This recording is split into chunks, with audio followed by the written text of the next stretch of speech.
Hello students, आज हम बात करेंगे kinetic theory of gases. Last lecture हमारा काइनेटिक थ्योरी ऑफ गैसेस पर था, तो उसी में हम कंटिन्यू करेंगे। तो हमने अब तक क्या पढ़ा था कि काइनेटिक थ्योरी ऑफ गैसेस क्या है, गैस के मेनली क्या क्या पैरामीटर्स हैं, प्रेशर, वॉल्यूम एंड टेम्परेचर, जिसको कोऑर्डिनेट ऑफ गैस कहते हैं।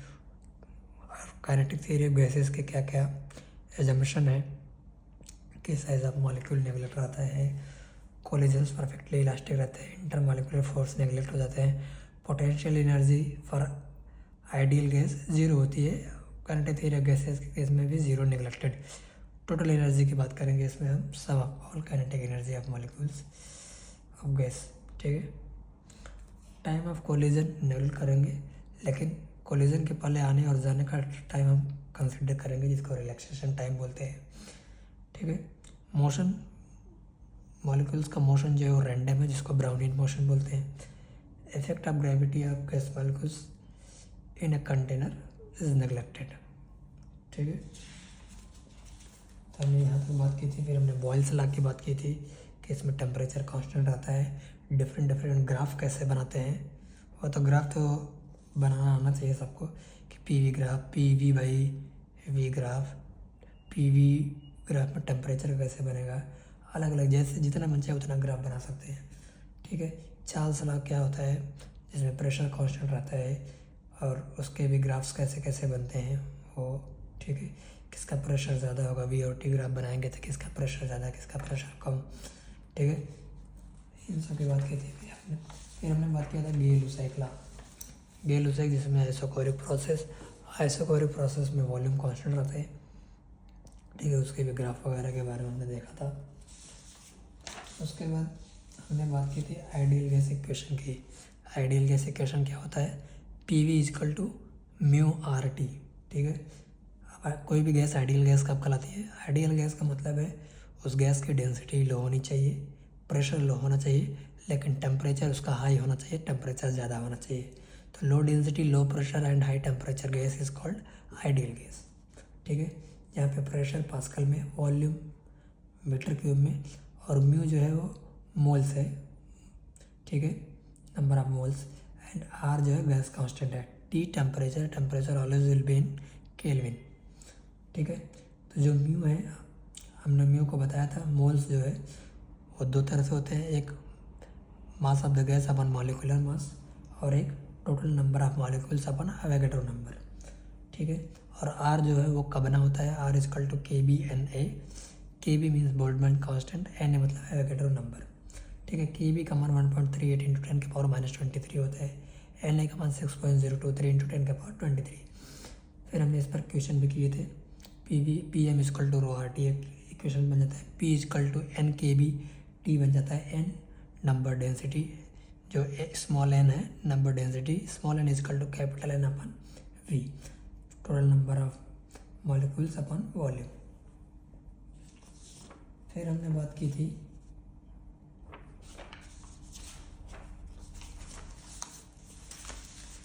फिर हमने इसी पर क्वेश्चन वगैरह किए थे, उसके बाद ये हो गया था ख़त्म। तो इसके आगे हम बात करेंगे, सेम है chapter kinetic theory of gases KTG। इसमें आज हम बात करेंगे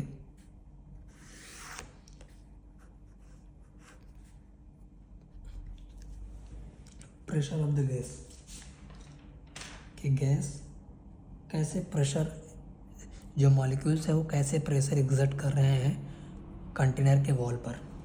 ठीक है, क्योंकि हम इसमें मॉलिक्यूलर लेवल पर सब कुछ स्टडी कर रहे हैं। प्रेशर ऑफ गैस, इसमें हम बात करेंगे कि जो भी मॉलिक्यूल्स हैं वो टकरा रहे हैं वॉल पे जा कर के, कोलिजन हो रहा है उनका, तो वो वॉल पर कैसे प्रेशर एग्जर्ट कर रहे हैं, कैसे प्रेशर लगा रहे हैं। ठीक है, तो हमको पता है कि जो भी गैस मॉलिक्यूल हैं वो रैंडम मोशन में कंटिन्यूसली मूव करते रहते हैं। ठीक है, रैंडम मोशन में। ठीक है, तो अगर हम पूछे कि कोई भी मॉलिक्यूल किधर जाना चाहता है, तो आप ये नहीं सकते हो कि इसी डायरेक्शन में जाना चाहता है या इसी डायरेक्शन में। तो कोई भी गैस का मॉलिक्यूल एक्स डायरेक्शन में भी उतना ही जाना चाहेगा जितना वाई डायरेक्शन में, वाई डायरेक्शन में भी उतना ही जाना चाहेगा जितना जेड डायरेक्शन में। तो कहने का मतलब ये है कि एक्स, वाई और जेड तीनों डायरेक्शन में ये मॉलिक्यूल्स बराबर जाना चाहेंगे, पॉसिबिलिटी तीनों की बराबर है। ठीक है, किधर सबसे ज़्यादा जाना चाहेंगे? अभी तो मैंने बताया कि किधर सबसे ज़्यादा जाना चाहेंगे। अरे अभी तो आपने बताया कि ये रैंडम मोशन है, तो जब रैंडम मोशन है तो पॉसिबिलिटी तीनों की बराबर है तीनों डायरेक्शन में। ठीक है, तो तीनों की स्पीड भी बराबर होगी। ठीक है, और आगे हमने बताया था कि जब तीनों की स्पीड भी बराबर है तो मतलब एक्स डायरेक्शन में भी जो स्पीड है, अगर मान लो कि एक्स डायरेक्शन में जो स्पीड है वो वी एक्स है, वाई डायरेक्शन में जो स्पीड है वी वाई है, और जेड डायरेक्शन में जो स्पीड है वो वी जेड है, तो तीनों की स्पीड बराबर होगी। अगर किसी एक मॉलिक्यूल को पकड़ें तो वो मॉलिक्यूल एक्स डायरेक्शन में भी जाना चाहेगा जिस स्पीड से जा रहा है, और वाई डायरेक्शन में भी जिस स्पीड से जा रहा है, और जेड डायरेक्शन में भी जिस स्पीड से जा रहा है, वो तीनों की स्पीड बराबर ही होंगी तीनों डायरेक्शन में। ठीक है, उस पर्टिकुलर मॉलिक्यूल की। ठीक है, तो जैसे अगर हम बात करें, ये एक्स डायरेक्शन है, ये वाई डायरेक्शन है, ये जेड डायरेक्शन है, तो जो वी एक्स है ये वी वाई है और ये वी जेड है। तो कोई भी पर्टिकुलर मॉलिक्यूल जो है उसकी स्पीड तीनों डायरेक्शन में बराबर ही होगी। ठीक है, क्या होगी? बराबर होगी। किसी भी पर्टिकुलर मॉलिक्यूल को देखेंगे तो एक्स डायरेक्शन में भी जिस स्पीड से जा रहा है, वाई डायरेक्शन में जिस स्पीड से जा रहा है, और जेड डायरेक्शन में जिस स्पीड से जा रहा है, वो तीनों स्पीड उसकी क्या होगी? आपस में बराबर होंगी। ठीक है, ओके। फिर अब हमको पता है कि जब हम स्पीड का नेट निकालते हैं, नेट स्पीड, तो क्या करते हैं? इसका रिजल्टेंट निकाल लेते हैं, वी एक्स का स्क्वायर अंडर रूट में प्लस वी वाई का स्क्वायर प्लस वी जेड का स्क्वायर। तो क्या आ जाएगा? ये under root 3 V X square. ठीक है, अगर इसको हटा दें, अगर इसका स्क्वायर रूट हटा दें तो नेट स्क्वायर का स्पीड 3 वी एक्स स्क्वायर। ठीक है, तो ये तो आ गई नेट स्पीड हर डायरेक्शन में किसी एक पर्टिकुलर मॉलिक्यूल की। लेकिन अब हम हर डायरेक्शन की स्टडी तो कर नहीं सकते, तो हम क्या करेंगे? हम एक पर्टिकुलर डायरेक्शन पकड़ेंगे। मान लेते हैं कि एक्स डायरेक्शन के बारे में हम स्टडी करेंगे, किसी एक पर्टिकुलर मॉलिक्यूल का लेकर के एक्स डायरेक्शन में स्टडी करेंगे। मान लिया कि ये एक कंटेनर है,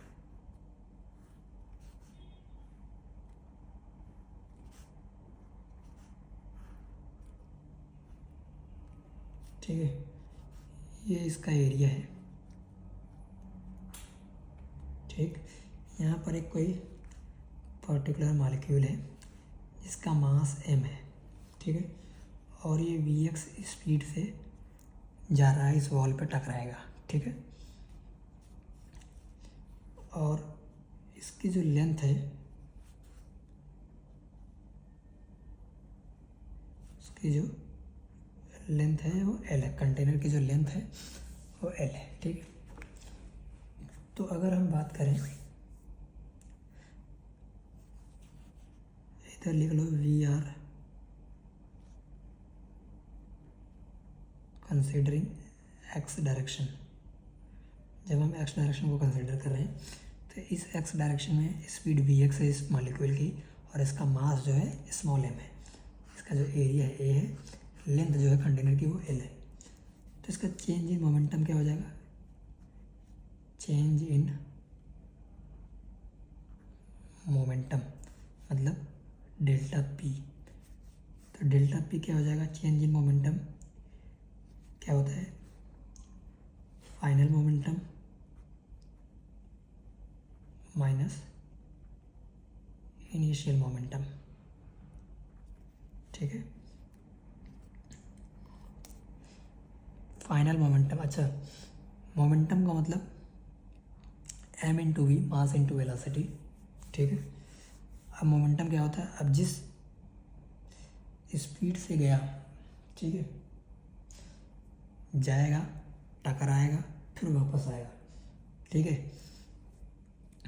तो final momentum minus M V X, मतलब ये जाने का और आने का, आने वाला फाइनल, आने वाला फाइनल, आने वाला जो है फाइनल, टकरा करके इस बॉल से टकरा करके वापस आने वाला फाइनल है, मतलब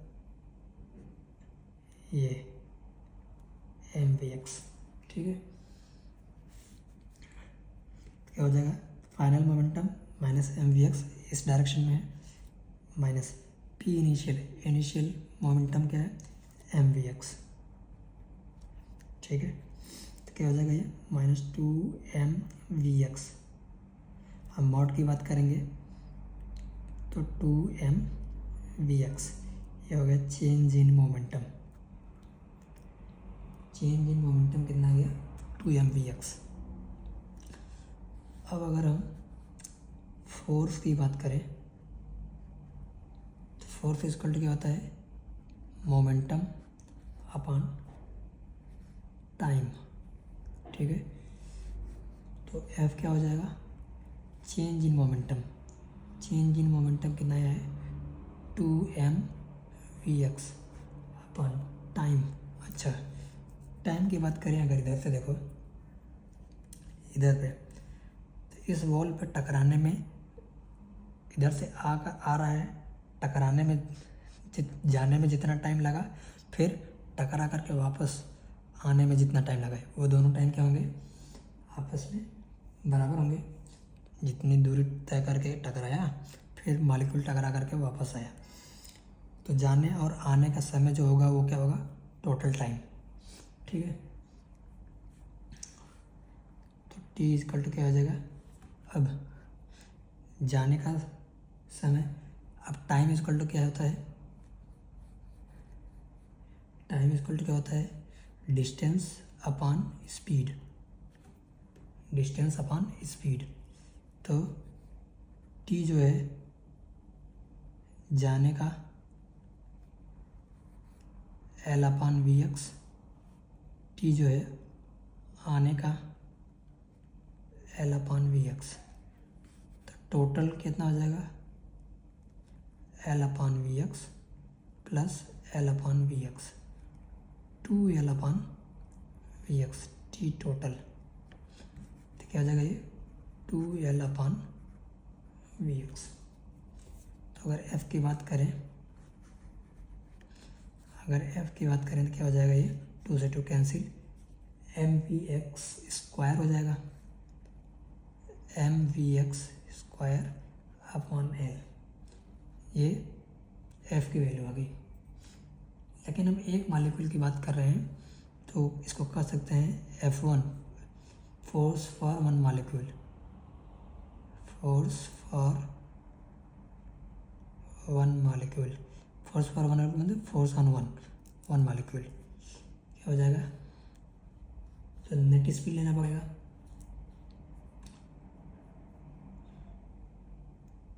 हमने बताया था कि V net square equal to क्या था, 3 स्क्वायर।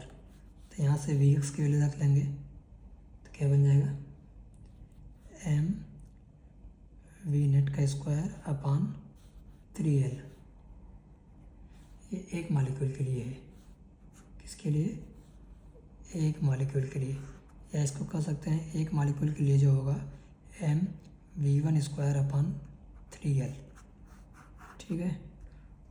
तो उसी तरह से फॉर एन मॉलिक्यूल्स कितना हो जाएगा, एन मॉलिक्यूल के लिए मतलब फॉर ऑल मॉलिक्यूल, जितने भी गैस के मॉलिक्यूल्स हैं उसके लिए फोर्स क्या हो जाएगा, total F1 plus F2 plus F3 plus dot dot dot plus Fn, यही तो होगा।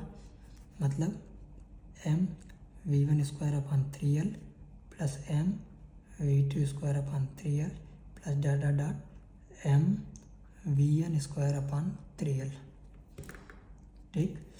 एम अपॉन 3L कॉमन ले लेंगे, क्या बनेगा, ये V one square plus V two square plus dot dot dot V N square. ठीक है, अगर इसी में हम n से मल्टीप्लाई और n से डिवाइड कर दें तो by multiplying n and dividing n क्या बन जाएगा, f is equal to m upon 3l V one square plus V two square plus dot dot dot plus V N square upon n। ठीक है, divide हो गया इनटू मल्टीप्लाई। ठीक है, तो क्या बन जाएगा, n m अपान 3l। इसको क्या बोलते हैं, ये देखो वेलोसिटी के स्क्वायर का एवरेज है, वेलोसिटी के स्क्वायर का एवरेज, तो इसको क्या बोलते हैं, root mean square velocity, VRMS का स्क्वायर। ये क्या होता है हम बात करेंगे आगे। VRMS का square is equal to V1 square plus V2 square plus dot dot dot plus VN square upon n। ठीक है, तो ये फोर्स आ गया। देखो हमको निकालना क्या था, प्रेशर। प्रेशर निकालने के लिए हमको किस किस चीज़ की ज़रूरत पड़ रही है वो हम कर रहे हैं। प्रेशर इजकल टू क्या होता है, force upon area. Pressure is equal to force upon area, मतलब हमको क्या क्या चाहिए, फोर्स चाहिए, एरिया चाहिए। फोर्स कैसे निकलेगा, इधर से, change in momentum upon total time. Momentum कैसे निकला, इधर से निकला। ठीक है, टाइम के इधर से निकला, जाने का समय और वापस आने का समय, total time 2l upon VX। ठीक है, तो इधर से फोर्स निकल के, दोनों को चेंज इन मोमेंटम और टोटल टाइम की वैल्यू रख दी है, तो फोर्स निकल गया एक मॉलिक्यूल का। लेकिन n मॉलिक्यूल का क्या होगा, ये है। ठीक है, VRMS इतना आ गया, F is equal to NM upon 3l VRMS का स्क्वायर। ठीक है, अब बात करते हैं प्रेशर की। Pressure is equal to force upon area. Force कितना है, NM VRMS का square upon 3l into A। अब area into length, area into length क्या होता है, वॉल्यूम। क्या होता है, वॉल्यूम। तो क्या बन जाएगा ये, NM VRMS का स्क्वायर अपॉन 3 वॉल्यूम, 3V। ठीक है, कैसे, एरिया इंटू लेंथ वॉल्यूम हो गया। ओके, अब देखो यहाँ पर n अपॉन v, ये क्या होता है, स्मॉल n, पता है ना, number density. Number density is equal to total number of molecules upon volume. तो क्या बन जाएगा, pressure is equal to 1/3 NM VRMS का square.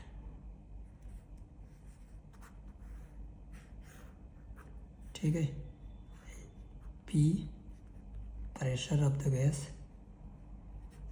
Pressure of gas, N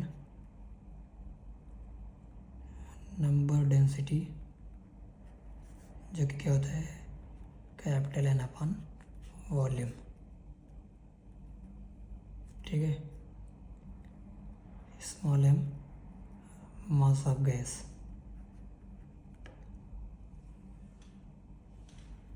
ठीक है,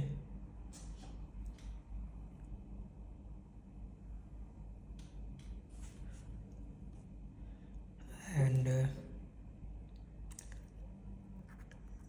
VRMS root mean square velocity. ठीक है, तो आई होप यहाँ तक सबको समझ में आया होगा। तो प्रेशर जो हो गया गैस का, वो कितना होगा, 1/3 NM VRMS स्क्वायर। इसको रिमेंबर रखो, याद रखो।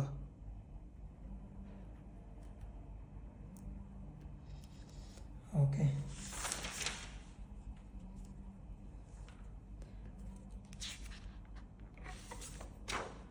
अगर इसी को हम 2 से मल्टीप्लाई और 2 से डिवाइड कर दें तो ये क्या बन जाएगा,